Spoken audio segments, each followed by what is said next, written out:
জীবন থেকে নেওয়া সম্পূর্ণ সত্যি একটা মেয়ের জীবন কাহিনী। এশার আজান হচ্ছে চারদিকে। আজ কেন জানি নামাজটা পড়তে ইচ্ছে হচ্ছে না। বিছানায় গায়ে এলিয়ে দিলাম। জানলা দিয়ে চাঁদের আলো এসে মুখে পড়ছে। মাঝে মাঝে কেমন ছায়াও খেলে যাচ্ছে মুখের ওপর। হাতের নিচে বালিশটা দিয়ে ওপর হয়ে জানালার দিকে ফিরে তাকালাম। আকাশে জলজল করছিল পূর্ণিমার চাঁদ। আর জানালার পাশেই কলা গাছটা মুখের ওপর চাঁদকে আড়াল করে ছায়া সৃষ্টি করে চলছিল। আহ, কত সুন্দর এই রাত! নিজের চোখে অবলোকন করা ছাড়া বোঝা সম্ভব নয় এই স্নিগ্ধতা। কিন্তু খানিক বাদেই এই সুন্দর রাতটায় বিষাদ মাখা সেই রাতে স্মৃতিচারণ ঘটালো মন জুড়ে। স্মৃতিতে আমার 2 বছর আগের সেই অভিশপ্ত রাত। জানি না আর সবার কাছে তা কেমন রাত। আমার জীবনে এটা সত্যি অভিশাপ। 26 আগস্ট 2018 দিবাগত রাত। কোরবানি ঈদের আমেজ এখনো কাটেনি। 5 বোনে আর মা বাবাকে নিয়ে আমাদের টিনের চালের ঘর। আমাদের মধ্যবিত্ত পরিবারের আমি ছোট মেয়ে। আমার 4 বোনের বিয়ে সম্পন্ন হয়েছে। বিয়ের বাকি শুধুই আমি। সবে এসএসসি পাশ করে কলেজে ভর্তি হয়েছি কয়েক মাস। ঈদের ছুটিতে সব বোন এক হয়েছে বাড়িতে। ভালোই কাটছিল দিনগুলো। হঠাৎ রাতে আমার এক দূর সম্পর্কের জেঠাতো ভাই তার মামা শ্বশুর বাড়ি থেকে কিছু মানুষ নিয়ে আমাদের বাড়ির পাশে আসে। উদ্দেশ্য আমার জন্য তার মামাতো শালার সম্মত নেই। কিন্তু আমার পরিবারের কেউ আমার বিয়ে দিতে রাজি নেই। তাও জেঠাতো ভাইয়ের সম্মান রক্ষার্থে তাদের আমাদের বাড়ি আসার অনুমতি দেওয়া হয়। যেহেতু আমাদের পরিবার থেকে একতরফা বাধা দেওয়া হয়, তাই তারা নিজেদের সাথে নিয়ে আসা গাড়িতে তাদের ছেলেকে রেখে আমাদের বাড়িতে আসে। তাদের আপ্যায়ন শেষে জেঠাতো ভাই আমাকে একবার দেখানোর জন্য অনুরোধ করে। যে কাপড় গায়ে ছিল সাধারণ গ্রামের মেয়েরা যেমন 3 পিস পরে, তেমন একটা 3 পিস পরা মাথায় ঘোমটা টেনে বড় বোন আমাকে তাদের সামনে নিয়ে যায়। তখন আমার ভিতরে কোনো ফিলিংস ছিল না, কারণ আমার ভিতরে সম্পূর্ণ বিশ্বাস ছিল যে বিয়েটা হবে না। সেখানে উপস্থিত মুরব্বী টাইপের 2জন পুরুষ ছিল, আর প্রায় 9-10 জন ভার্সিটি লেভেল আর এর নিচের লেভেলের ছেলে ছিল। তাই আমি নিশ্চিত ছিলাম আমাকে তাদের পছন্দ হবে, কারণ দেখতে আমি ভালো না হলেও খারাপ না। আর আমাকে করা তাদের প্রশ্নের মধ্যে বেশিরভাগই ছিল শিক্ষা বিষয়ে। যেহেতু আমার শিক্ষা ব্যাকগ্রাউন্ড এখন পর্যন্ত ভালো, তাই না করার প্রশ্নই আসে না। তারা আমার ছবি তুলতে চাইলে আমার বড় বোন ছবি তুলতে দেয়নি। সম্মানের সাথে তাদের বিদায় দেওয়া হয়। সেদিন রাতে এসব নিয়ে আর কোনো আলোচনা হয়নি। আর আমার সেই রাতটাও অন্য সব রাতের মতোই কেটে গেল। পরদিন সকালবেলা হঠাৎ আমাদের বাড়িতে জেঠাতো ভাইয়ের আগমন ঘটে। তাদের মাঝে কি কথা হয়েছিল জানি না, তবে ঘন্টা কয়েক বাদে আমার বাবা আর বড় বোনের স্বামীকে দেখলাম কোথায় যেন যাচ্ছে। তারা গেল সকালে, ফিরতে বিকেল হলো। জানি না কিছু সময়ের মাঝে কি এমন হলো যে ঘরে ছোটোখাটো উৎসবের মতো একটা আমেজ শুরু হলো। কিন্তু সবই আমার অগোচরে। আমিও উৎসুক হয়ে তাদের কাজকর্ম দেখতে দেখতে বুঝতে পারলাম রাতে আমার বিয়ে।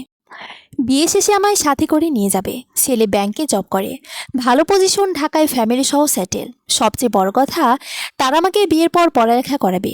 আপনারা হয়তো ভাবছেন তখন আমার মনে অনেক রঙিন স্বপ্ন ঘুরে বেড়াচ্ছে, কিন্তু বিশ্বাস করুন তখন আমার মাথায় শুধু এটাই ঘুরছিল, এখন বিয়েটা হলে বুঝি মা বাবার কষ্টটা কমে যাবে। পড়ালেখার খরচটা কষ্ট করে আর বাবাকে জোগাড় করতে হবে না। এখন ভাবলেই হাসি পায়। কি এক মেয়ে ছিলাম আমি! নিজের জীবন নিয়ে ভাবিনি নিজের স্বপ্ন নিয়ে। কোনো অনুভূতি তখন আমার ভিতর ছিল না। রাত তখন 2টা পেরিয়েছে। বিয়েটা হয়ে গেছে আর আমি নতুন ঠিকানায় পাড়ি দিচ্ছি। বিয়ের আমেজ নিয়ে 2 দিন কেটে গেল, কিন্তু এখন অবধি আমি আমার জীবনসঙ্গীর চোখে দেখাটুকু পাইনি।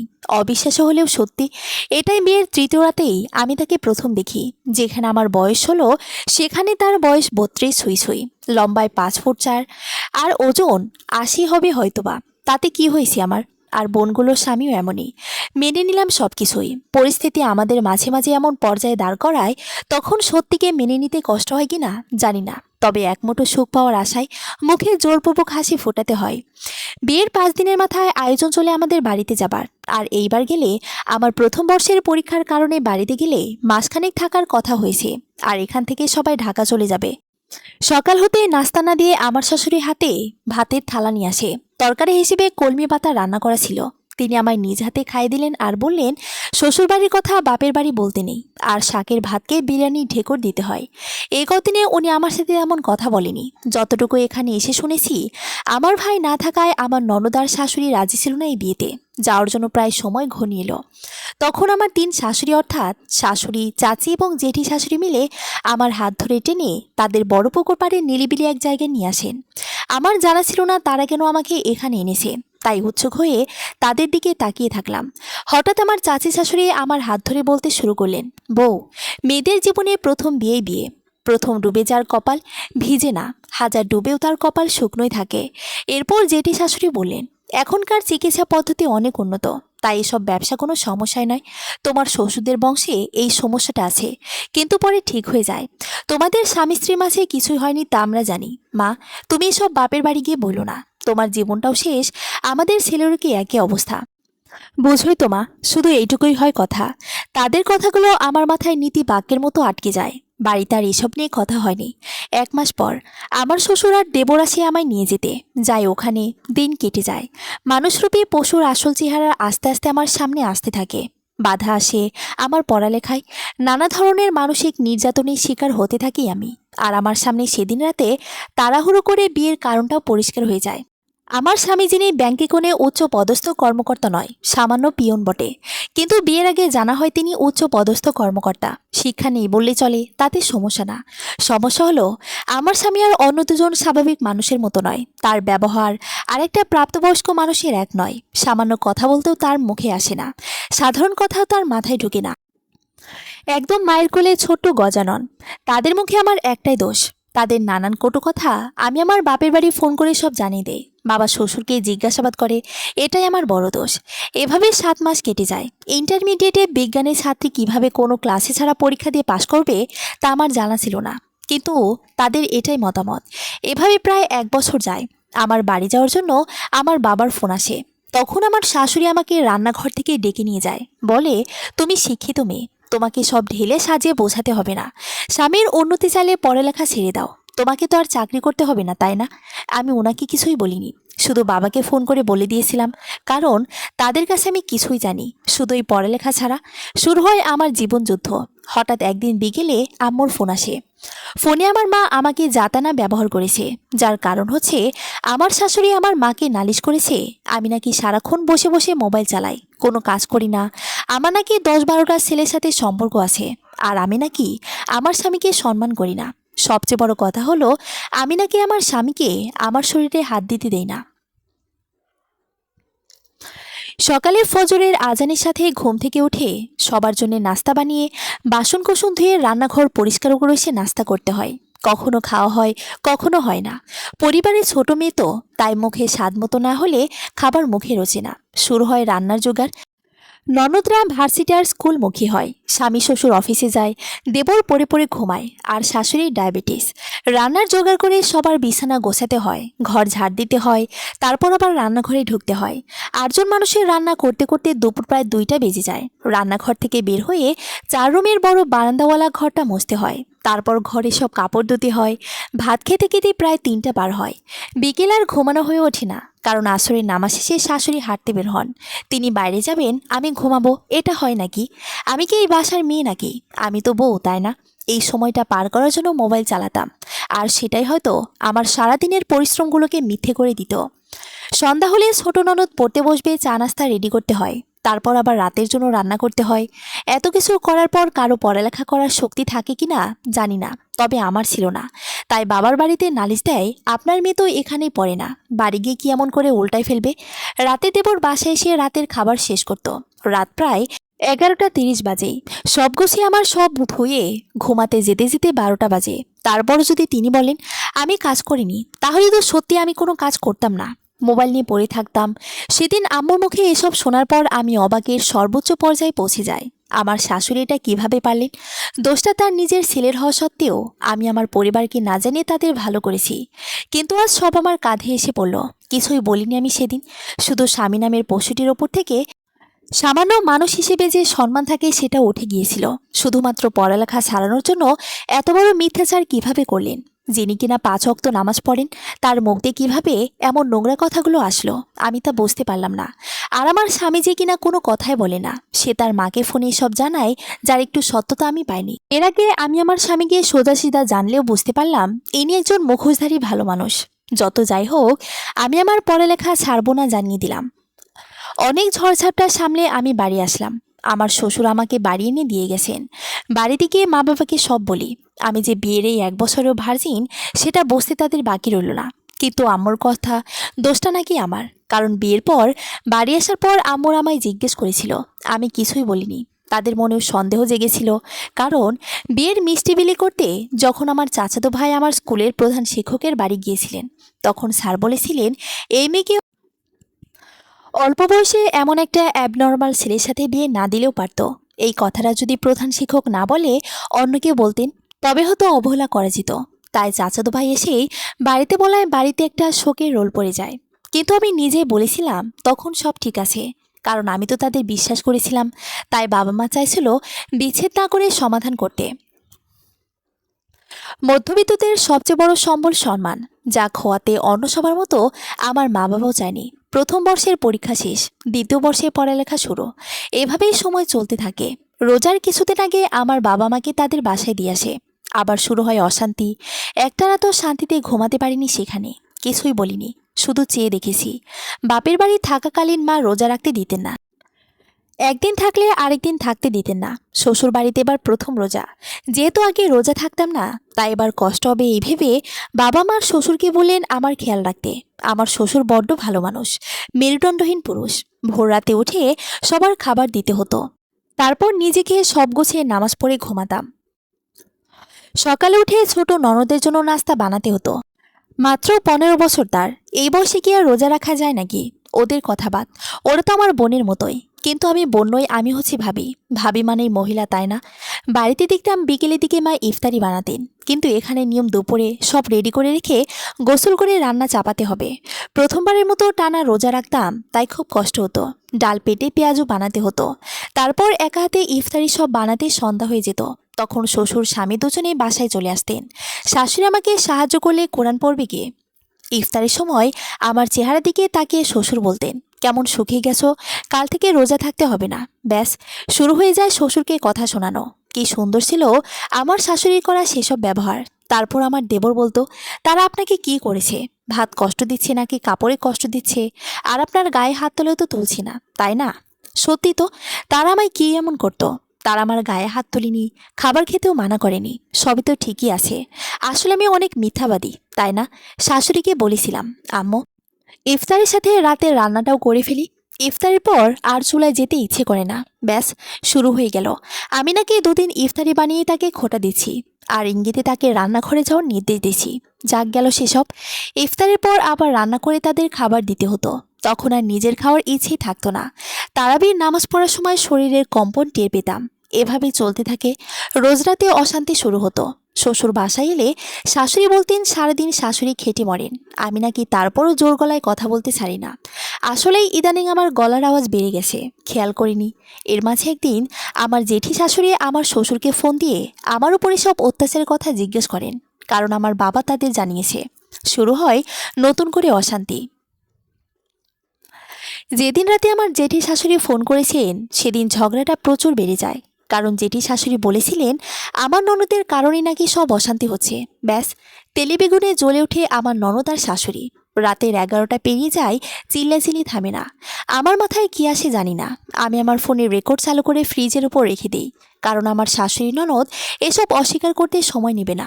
আর তাদের ভালো মানুষই চেহারা দেখে আমার কথা কেউ বিশ্বাস করবে না। তাই আমার চাই প্রমাণ, যেখানে আমার শাশুড়ি আর ননদের সব কথা রেকর্ড হয়ে যায়। সেখানে আমার বলা কথাও ছিল। আমি ননদকে বলেছিলাম আপু আপনার চাইছেন আমি চলে যাই, এই তো? আচ্ছা আমি চলে যাব, আপনারা আপনার ভাইকে নিয়ে থাকেন। কথাটা আমি বলেছিলাম ঠিকই, কিন্তু ননদ আমার শ্বশুরকে বলে আমি নাকি তার ভাইয়ের সাথে তাকে খারাপভাবে ইঙ্গিত করেছি। নাউজুবিল্লাহ। আমার ননদ আমার থেকে প্রায় 6 থেকে 7 বছরের বড় হবে। তিনি আমায় তখন অভিশাপ দেন আমি নাকি কোনোদিন মা হতে পারবো না, আর 10 দুয়ারে ঘুরে ঘুরে আমার মরণ হবে। তারা আমায় খুব বিশ্রী ভাষায় গালিগালাজ করতে থাকে। আমি নাকি তাদের ছেলেকে নিয়ে আলাদা বাসায় যাওয়ার জন্য নিজে থেকে এসব করছি, যেখানে তাদের ছেলের সাথে নামকা অবস্থায় স্বামী এই সম্পর্ক ছাড়া প্রেম ভালোবাসার কোনো সম্পর্ক নেই। সেখানে তাদের ছেলেকে নিয়ে আমি আলাদা কেন থাকবো বলেন? এভাবেই দিন অতিবাহিত হয়। এর মাঝে আমার বাবার বাড়ি থেকে তাদের জন্য ইফতারি আর ঈদের কাপড় আসে। সবই তাদের মন মতোই হয়েছিল, কারণ মধ্যবিত্তদের সম্মানটা এভারেস্টকে পিছে ফেলবে। রোজার শেষের দিকে একদিন বিকেলে আমি আমার বড় ননদকে বলি আপু রোজা রেখে বিকেলে ডাল পেটে মশলা বাটার শক্তি পায় না, আপনি একটু কষ্ট করে ব্লেন্ডার করে দিবেন। তার কড়া জবাব, রোজা রেখে তিনি ক্লান্ত, ব্লেন্ডার করতে পারবে না। আসলে তো আমি বোকা, রোজা রেখে কিভাবে ব্লেন্ডার করবেন তিনি। যাক, এভাবে দিনগুলো কেটে গেল। ঈদের দুদিন আগে তারা তাদের গ্রামের বাড়ি ঈদ করতে যাবেন।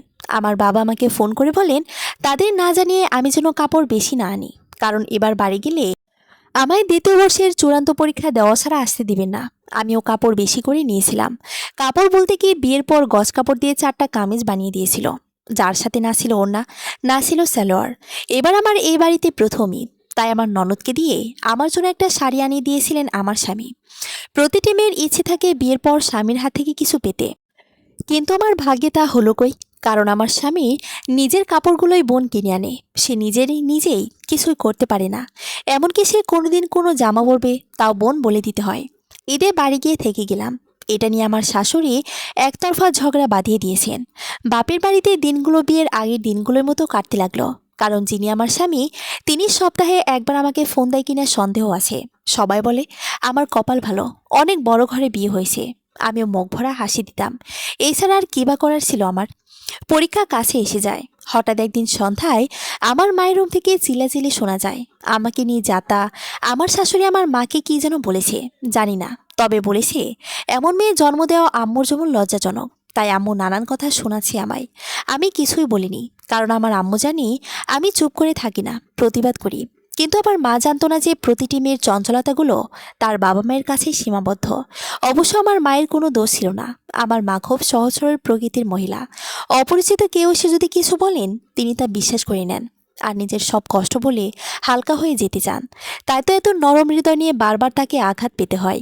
আর আমার শাশুড়ি ননদরা এতই ভালো মানুষ যে খুব সহজে আপনাকে আপন করে নেবে। তাদের কথা শুনে আপনিও যে কিনা আমায় এ মুহূর্তে ভালো বলছেন, তারও মত পাল্টাতে বেশি সময় লাগবে না।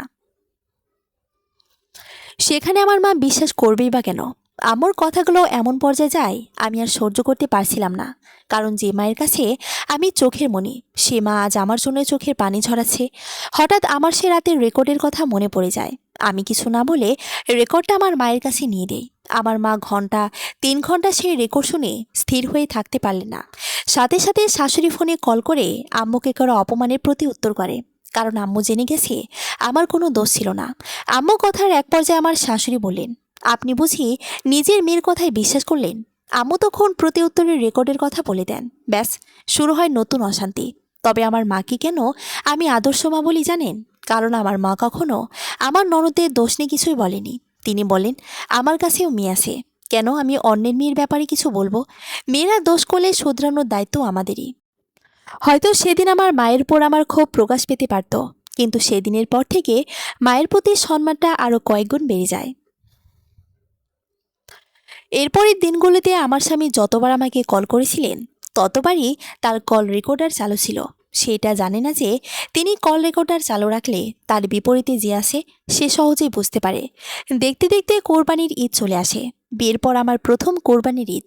নিয়ম অনুযায়ী গরু ছাগল পাঠাতে হবে মেয়ের শ্বশুর বাড়িতে। কি বলেন?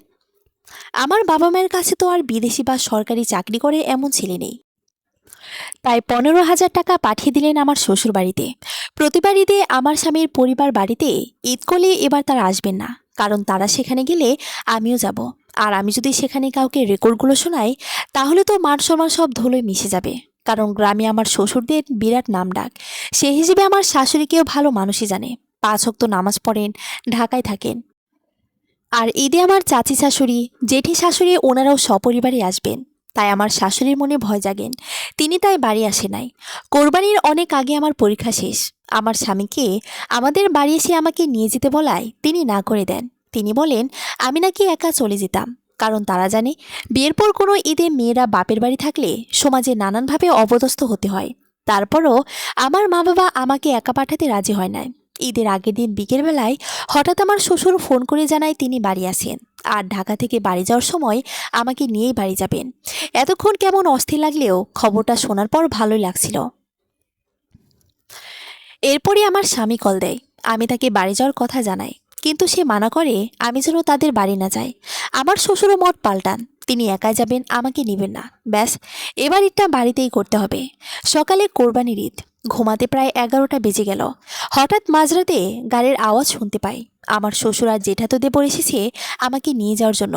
গেলাম, ঈদ করলাম, আবার বাড়ি ফিরে আসলাম। আমার স্বামী আর শাশুড়ি জেনে গেছেন।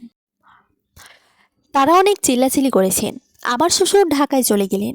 হঠাৎ এর মাঝে একদিন শুনি আমার জেঠি শাশুড়ি নাকি রেকর্ড শুনেছেন, কিন্তু আমি শোনাই নাই। পরে জানতে পারি জেঠাতো দেবর আমার অগোচরে আমার ফোন থেকে রেকর্ডগুলো নিয়েছিলেন। আমার পরীক্ষার আর 3 মাস আছে। আমার শ্বশুর এসে আমায় ঢাকা নিয়ে গেলেন। যাওয়ার সময় বই নিয়ে যানি, কারণ সেখানে আমার পড়ালেখা হবে না। সাথে 8টা প্র্যাকটিক্যাল নিয়ে গেলাম। বাসায় গিয়ে পৌঁছাতে বিকেল হয়ে যায়। সন্ধ্যার পর থেকে আবার শুরু হয় চিল্লাচিল্লি। আমাকে চুপচাপ দেখে শাশুড়ির রুমে এসে ওকে দিয়ে যান। যা দেখে এমন পরিস্থিতিতেও আমি হেসেছিলাম। ভাবছেন পুরো গল্পেই নিজেকে ভালো প্রমাণ করতে চাইছি? মোটেও আমি ভালো নই। আমাকে আপনি যা বলবেন আমি মেনে নিব, কিন্তু আমার পরিবারের ব্যাপারে কিছু বলবেন তো? দু কথা শোনাতে আপনাকেও আমি ছাড়ব না। আপনি যেই হন না কেন, আমার বাপকেও আমি উচিত কথা বলতে ছাড়ি না। সেখানে আপনি কোথাকার কে? এভাবে প্রতি রাতে ঝগড়া চলতেই থাকে। যে মেয়ে আমি রাতে খাওয়া ছাড়া ঘুমাতে পারতাম না, সে এখন রাতে খায় কিনা সন্দেহ আছে। এক রাতে আমি আমার শাশুড়িকে বলেছিলাম, আপনারা কি রোজ রাতে আমি না খাওয়ার জন্যে এসব শুরু করেন নাকি? সোজা সাপটা বলে দিলেই পারেন, ব্যাস। আগুনে ঘি ঢেলে দিলাম। আমি আবার বেশিক্ষণ কথা না বলে থাকতে পারি না। এত বড় বাসায় তারা সবাই একে অপরের সাথে কথা বলবেন, কিন্তু আমি কিভাবে চুপচাপ থাকবো? তার উপর আমি গ্রামের মেয়ে, বাসা বাড়িতে দম বন্ধ হয়ে আসে। যখন দেখি ছোট ননদ স্কুলে যাচ্ছে তখন বুক ফেটে কান্না আসতো। তাই প্রতিবার ঝগড়ার পরে আমি নিজে গিয়ে ননদ আর শাশুড়ির সাথে কথা বলতাম। তাই আমার নাম দিয়েছিল গিরগিটের চেয়ে অধম। ছোট ননদের চুলে নানা রকম বিনুনি করে দিতাম, চুলে তেল লাগিয়ে দিতাম, ইউটিউব ভিডিও দেখে নানান ধরনের নাস্তা বানিয়ে দিতাম। ছোট বোনের মতো আদর করতে চাইতাম। বিনিময়ে পেয়েছি খুব সুন্দর উপাধি। আর আমার দেবর বলেছিলেন আমি নাকি সমস্ত মেয়ে জাতির কলঙ্ক। সেদিন শুধু হেসেছিলাম। আর তারা বলেছিল আমার মুখের হাসি নাকি বেশি দিন থাকবে না। কিন্তু তারা জানে না শত কষ্টের মাঝেও আমি হাসতে ভুলি না। এ বাসায় শ্বশুর আর দেবর এই দুজনকে আমার আদর্শ মানুষ মনে হতো। কিন্তু আমার ধারণা পাল্টাতে দেরি হয়নি। ঈদে আমি শ্বশুর বাড়িতে গিয়ে জেঠি শাশুড়িদের ফোনে শুনতে পাই আমার দেবর আমাকে গালি দিচ্ছেন আর তুই তুকারি করছেন। তারপরও তারা যদি আমায় গিরগিটির চেয়ে অধম বলেন, তাহলে সত্যি আমি গিরগিটির চেয়ে অধম আর নারী জাতির কলঙ্ক। শাশুড়িকে আমি আম্মু ডাকতাম, তাই তিনি আমাকে নিয়ে হাসাহাসি করতেন। তাদের হাসাহাসির জবাবে আমি বলেছিলাম নিজের মা আর শাশুড়ির মাঝে তফাৎ কি? আসলে তফাৎটা আমি সেদিন বুঝিনি, বুঝেছিলাম আরও দেরিতে। পিরিয়ডের সময়টা মেয়েদের কেমন কাটে তা পুরুষদের বোঝা সম্ভব না হলেও একজন নারী সেটা খুব সহজেই বুঝতে পারেন। তার উপর সব নারীর একই রকম অনুভূতি হয় না। কারো কাছে অনেক ব্যথা অনুভূত হয়, যা সহ্য করার শক্তি সবার থাকে না। ঠিক এমনই ব্যথা আমার অনুভব হতো। পিরিয়ডের একদিন আমি ব্যথায় কাতরাচ্ছিলাম। এর আগে বাড়িতে এমন হলে মা গরম সেক দেওয়া, গরম পানি খাওয়ানো, ওষুধ খাওয়ানো সবই করতেন। কিন্তু সেদিন আমার শাশুড়ি আমাকে কাঁদতে দেখেও ফিরে তাকাননি। খাটের উপর গিয়ে শটান শুয়ে পড়েছিলেন। এমন ব্যথা নিয়েও আমায় তাদের জন্য রান্না করা, ঘর মোছা, কাপড় ধোয়া সবই করতে হয়েছিল। সেদিন বুঝেছিলাম শাশুড়ি মা হলেও এক চোখ তার অন্ধই থাকবে। ভালো ভালো শাশুড়িগুলো তো সব গল্পেই বন্ধি, বাস্তবে তাদের দেখা মিলে কোথায়? একদিন ঘর পরিষ্কার করার সময় পানির ফিল্টারের সাথে একটা বোতল দেখতে পাই। পানির বোতল হলে হয়তো সন্দেহ জাগতো না। বোতলটা ছিল 7 আপের, আর তার ভিতরে ছিল গোলাপি রঙের পানি। 7 আপ তো আর গোলাপি রঙের হয় না। তাই ছোট ননদকে জিজ্ঞাসা করলাম যে বোতলটা কিসের। সে আমাকে কিছুই না বলে ছো মেরে হাত থেকে বোতলটা নিয়ে যায়। তখন সন্দেহটার সত্যতা আমার কাছে পরিষ্কার হয়ে যায়। আমি আমার শাশুড়ির কাছে গিয়ে বলি, জানেন আম্মু, ছোটবেলা থেকে মা যদি কোনো তাবিজ আমাকে লাগাতেন তা আমি লুকিয়ে ফেলে দিতাম। কারণ আমি তাবিজ, পানি পড়া এসবে বিশ্বাস করি না। তাই এসব আমায় কাজও করে না। তিনি সেদিন আমায় কিছু বলার মুখ পাননি, হিংস্র দৃষ্টিতে শুধু চেয়েছিলেন। অত্যাচারের মাত্রা বেড়ে চলেছিল দিন দিন। আমার স্বামী আমার গায়ে হাতও তুলে তৈতুকারিও করে। তবে আমি নিজের অভ্যাস বদলে ফেলি। এখন আর হুটহাট বাবাকে কল করে বলি না। নিজের কষ্ট নিজের মাঝেই সীমাবদ্ধ রাখি। এর মাঝে আমার বড় বোনের বাসায় গিয়ে আমার স্বামী নালিশ করে আসে আমার নামে। আমার বোনও আমাকে যাতা বলে, যার দরুন আজও আমি আমার বোনের সাথে কথা বলি না। থাক না ভালো আপন মানুষগুলো, ভুলগুলো না ভাঙাই থেকে গেল। আবার যুদ্ধ করে বাড়ি ফিরে আসি।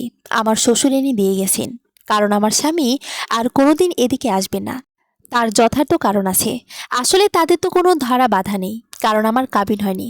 18 বছর পূর্ণ না হয় কাবিনটা অসমন্বয় রয়ে গেল, যার কারণে তাদের মনে এত ফুর্তি। এখন আমি ভালোই আছি।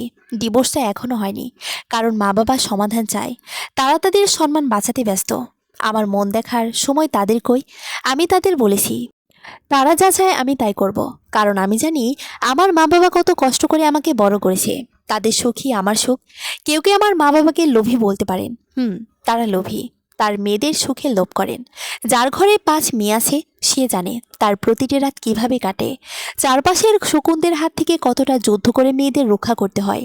তাদের চেয়ে ভালো কেউ জানে না ছেলের জন্ম না দেওয়া যে কত বড় পাপ, তাই সমাজের মানুষগুলো পদে পদে বুঝিয়ে দিয়েছেন। আমাদের সমাজটা পচে গন্ধ ছড়াচ্ছে, যা সবার নাকে লাগে কিনা আমার জানা নেই, তবে নিত্যদিন সেই বৃষ্টি গন্ধে আমি ঘুমাতে পারি না। সেদিন আমার চাচা আমায় বলেছিলেন, তুই যদি ভালোই হতি তাহলে কি আর স্বামীর বাড়ি রেখে বাপের বাড়ি এসে পড়ে থাকতি নাকি? আসলেই তো ছোটবেলা থেকে জেনে এসেছি বাবার চাচা নাকি একই কথা। তো আমার চাচা মিথ্যা কেন বলবে? আসলে তো আমি ভালো না, ভালো মানুষের সাথেই ভালো হয়। আমি ভালো নইতে আমার ভাগ্যে এসব ছিল। আমি এই কচি সমাজের কাছে খারাপ হয়ে থাকতে চাই, যে সমাজ নারীকে সম্মান দিতে জানে না, যে সমাজের আনাচে কানাচে আছে নারীর জন্য নির্মমতা। সেই সমাজ আমায় ভালো না বললে আমার গায়ের পশম ঝরে পড়বে না, সেটা আমি নিশ্চিত। এটুকু জীবনে কত কিছু না দেখেছি, তাও ক্লান্তটা আমাকে ছুঁতে পারেনি। আমি বাঁচার চেষ্টায় আকুল হয়ে আছি। নার, এসব নির্মমতা সইব না। খারাপ যখন হয়েছি খারাপ হয়েই থাকবো। জীবনে অনেক প্রতারক এসেছে, দুদিন হাত ধরতে চেয়েছে, কিন্তু তারা জানে না আমার ভেতরটা না পাওয়ায় খাঁখা করছে। দুদিনের ভালো থাকা আমায় তৃপ্ত করতে পারবে না, সারা জীবনের জন্য ভালো থাকা যায়। যদি এটা কোনো গল্প হতো তবে হয়তো গল্পের সেই সুপুরুষ এসে আমার 2 হাত ধরে বলতো, তুমি যেমনই হোক দুনিয়ার সবার থেকে আড়াল করে আমি তোমায় সুখের রাজ্যে নিয়ে যাব। আর গল্প পাঠকের মুখে তার জয়ধ্বনি শুনতে পেতাম। কিন্তু আফসোস, এটা গল্প নয়, সত্যি এক ঝরে যাওয়া ফুলের অকথিত ব্যথার কথা। সেসব অতীত যার বর্তমান হতে পারবে না। আমি নিজেকে অন্যদের চেয়ে আলাদা দাবি করি, কারণ অতীত আমার মনে দাগ কাটতে পারে না। আর আমার না পাওয়ারগুলো কল্পনায় খুঁজে নেই, তাই আমার ভিতরে না পাওয়ার আফসোস নেই। শুধু আফসোস যে বিশ্বস্ততার দুটো হাতের আশায় জীবনের নতুন অধ্যায় শুরু করব, তা আমার না পাওয়াই থেকে যাবে। কারণ এই সমাজে আমার স্থান হবে ডিভোর্সি হিসেবে। তাই নিজের ভবনটা একার হাতে সাজাবো, যেখানে না হয় আমি গিরগিটি হয়েই থাকলাম। না, আজ আর নয়, অন্য কোনো দিন এসে জীবনের সাফল্যের কথা শুনিয়ে যাব। আজ না হয় ব্যর্থটায় সীমাবদ্ধই থাক। নামাজটা পড়ে নেওয়া উচিত এইবার। নতুন করে সব শুরু হোক পরিপূর্ণতা দিয়ে। নাইবা হোক আমার শুরুটা মঙ্গলজনক, শেষটা না হয় নিজের হাতে সাজিয়ে নেব। আমি ভালো আছি, ভালো থাকবো। মা বাবার ছায়ায় বেশ কেটে যাচ্ছে দিনগুলো। আমি চাই প্রতিটা মেয়েই ভালো থাক, কারো সাহায্য নেই নয়, কারণ এই সমাজ নারীকে সাহায্য করার যোগ্য নয়। নিজেকে নিজে সাহায্য করার যোগ্যতা হাসিল করতে হবে তাকে। এক টুকরো ভালোবাসা আঁকড়ে ধরতে তাকে হতে হবে হিংস্র। হোক না তারা নারী জাতির কলঙ্ক, তবুও ভালো থাক তারা নিজের প্রত্যয়ে। সমাপ্ত। কারো ভালো লাগা আর কারো খারাপ লাগা হয়তো প্রকাশ পায় এই গল্পের মাধ্যমে, তবে ভালো লাগা আর খারাপ লাগা দুটোই মনোভাব। আমি আমার যথাসাধ্য চেষ্টা করেছি সত্যটা তুলে ধরার। ধন্যবাদ।